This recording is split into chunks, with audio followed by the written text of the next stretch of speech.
Welcome to the deep dive. So you sent us these really interesting highlights and thoughts. Looks like you're working through how to keep your focus, find some inner calm, when the world feels pretty full on. Yeah, it's a common struggle. And that's where Stoicism really comes in, doesn't it? Exactly. And forget that image of like stuffy old philosophy. Right. Think of it more as a practical toolkit for self-mastery. Yeah, a toolkit. Even Schopenhauer, who was pretty critical of most things, thought it was, well, the height of reason. Which says a lot. And you look at who admired it: George Washington, Frederick the Great, Oh, Whitman, even Adam ah, Smith, Kant, Jefferson. Theodore Roosevelt. It's a really diverse group. And they Mhm. weren't just academics, right? These were people in the thick of it, Yeah. leaders, thinkers. People using these ideas to navigate really tough situations. Totally. And what's amazing is how it resonated across such different times and circumstances. It just shows how practical and timeless it is. And your highlights from the Daily Stoic, they really point to that practical side. You're clearly looking for insights you can actually use. Right, not just abstract stuff. So that's what we're going to try and unpack here. Connect these big ideas to your day-to-day, hopefully give you some, aha moments without it feeling like a lecture. Definitely. And one theme that really jumped out from your notes is this battle with distractions, feeling pulled everywhere, Oh, yeah. Classic modern problem. which brings us straight to the power of focusing on right now, the present moment. Marcus Aurelius is brilliant on It this. really is. That quote about certainty of judgment in the present moment, action for the common good, also in the present moment, and gratitude. In the present moment for whatever comes your way, it sounds so simple. But actually doing it in this day and age, that's the challenge. It really is. And Epictetus adds another layer, right? Thinking about what we should desire or avoid, examining our impulses before we act. It all comes back to being present, doesn't it?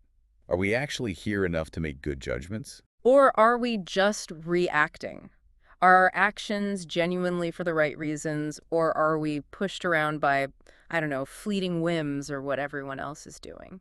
It's kind of wild how relevant these ancient worries are. You mentioned in your notes feeling like bombarded by notifications, the The news. constant pinging, yeah. But Marcus Aurelius, Emperor of Rome, he had his own pings, didn't he? Court gossip, the huge weight of his job, fears, desires. The details change, but the human struggle to just stay focused, that's constant. Exactly. And it's not just about feeling less stressed, though that's part of it. There's more to it. Think about Bill Belichick's mantra. Do your job. Right. It sounds blunt, but it's about focusing your energy on the task right in front of you, the thing you can actually control and impact right now. That's such a stoic way of handling things, breaking down complexity. It is. You focus on the immediate action. You highlighted something about feeling scattered after too much time online. Makes you think, right? Definitely. What could you gain if you just, cut back on some of that noise? Think of the time, the energy, the peace of mind, maybe. Seneca pointed out we worry about so much stuff that never even happens. Imagine reclaiming that mental space. So maybe a question for you listening is, what are your specific attention thieves? Is it the phone, email, social media arguments? Because just knowing them is the first step. Constantly switching tasks, as you probably know, it doesn't just slow you down. It actually trains your brain to be more distractible.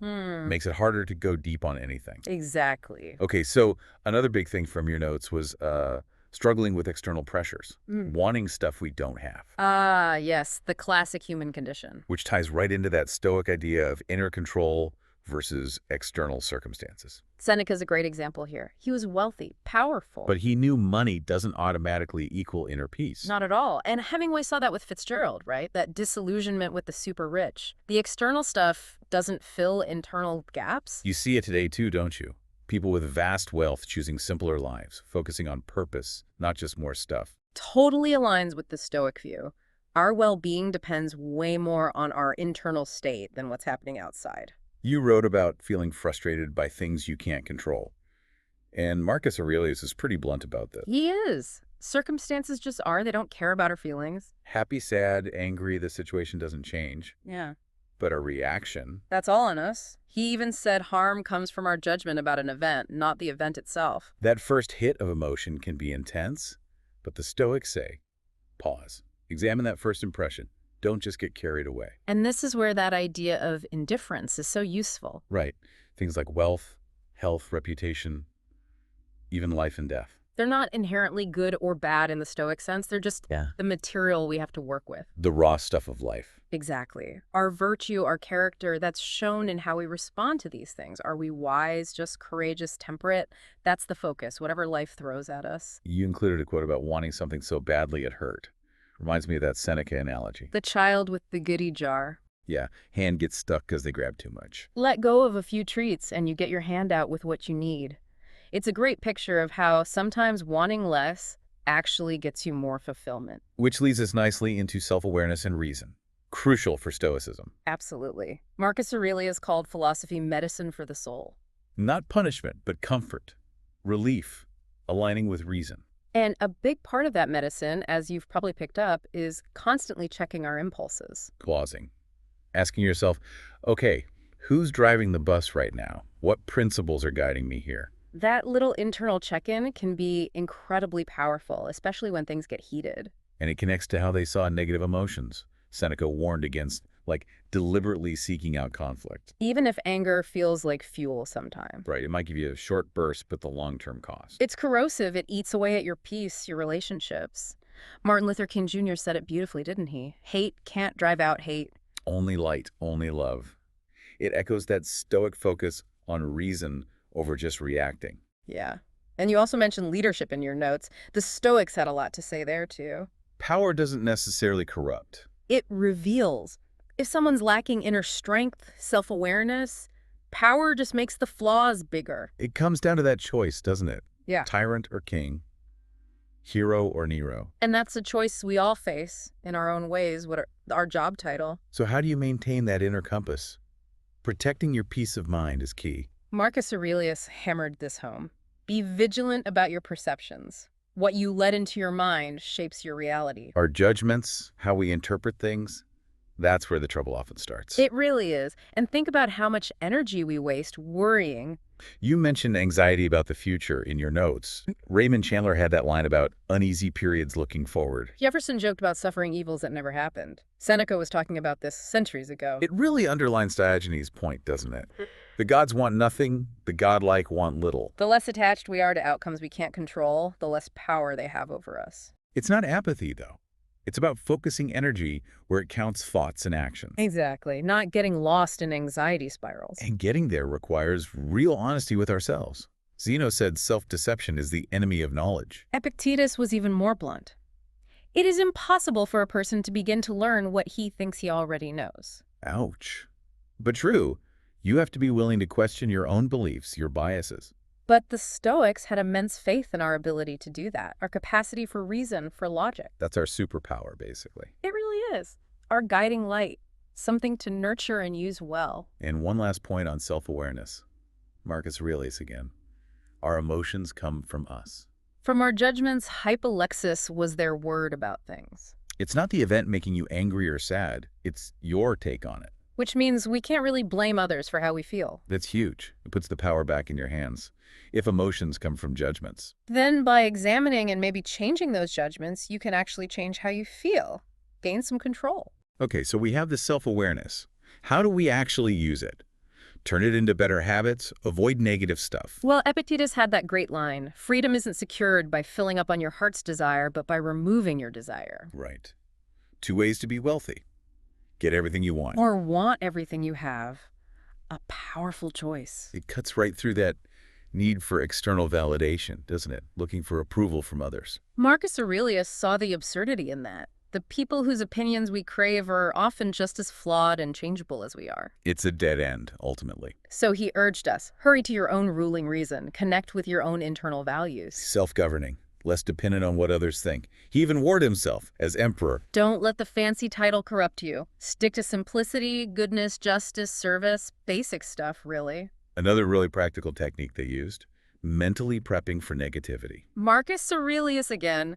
Expect to meet difficult people, busybodies, ingrates, jerks. Sounds like my morning commute. Huh. Right. But by anticipating it, you can choose to respond with understanding, maybe even cooperation. Instead of just getting blindsided and reacting with anger. Exactly. And Epictetus offered that sharp filter. Ask yourself about any harsh impression. Is this within my control? If not? Then essentially, it is nothing to me. That categorization is incredibly freeing. But it's not about being rigid, is it? Emerson warned about foolish consistency. Absolutely not. Wisdom often means changing your mind, being open to learning, evolving your thinking. And to get perspective on things like fame, praise, even life itself, Marcus suggested turning it inside out. Look at how fleeting they are, how temporary. It helps loosen their grip on you. The Stoics also really got the internal cost of doing wrong, Oh, yeah. Unethical behavior creates its own kind of prison inside you. whereas responding to meanness with kindness. Can be surprisingly effective. Disrupts the whole pattern, like that biblical idea of heaping burning coals, but, in a good way. Ultimately, Marcus kept saying, our real well-being is in our own actions, our virtue. Not what others think, not fleeting feelings. We give so much weight to external opinions. Often sacrificing our own peace for it. And they warned against idleness, too. Purposeful work, mental or physical, is important. But not just being busy for busy's sake. Right. Epictetus stressed aligning actions with your core values, your ruling principle. And the bottom line, the fundamental duty. Marcus put it so simply. To be a good person. Do your job. Be a decent human being. And when you mess up, because we all do. The Stoic way is resilience. Yeah. There's always another chance, another way forward. Choose virtue again. Seneca said challenges aren't roadblocks. They're opportunities. What we're here for. A chance to practice. Choosing who you spend time with is also huge. Seneca quoted Goethe on that.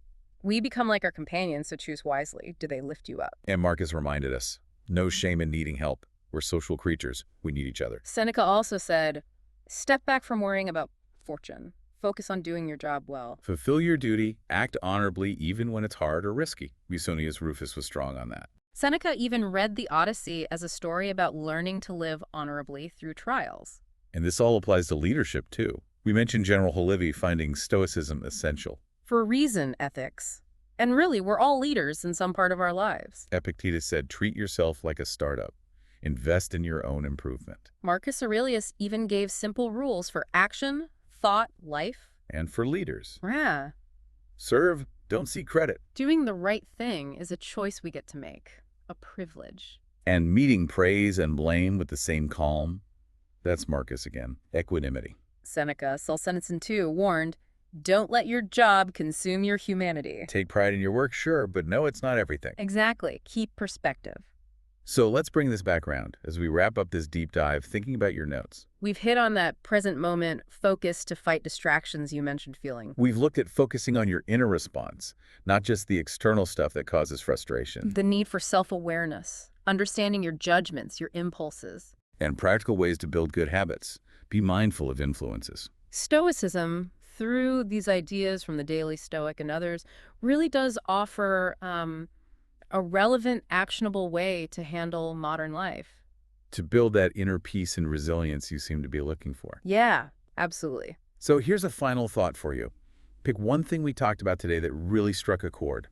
Maybe it's worry about the future. Maybe it's staying present. Just one thing, and think about one small concrete step you could take, maybe tomorrow, maybe later today, to apply a Stoic idea to it. See how it shifts things. Keep exploring these ideas. There's so much wisdom there. Thanks for diving deep with us.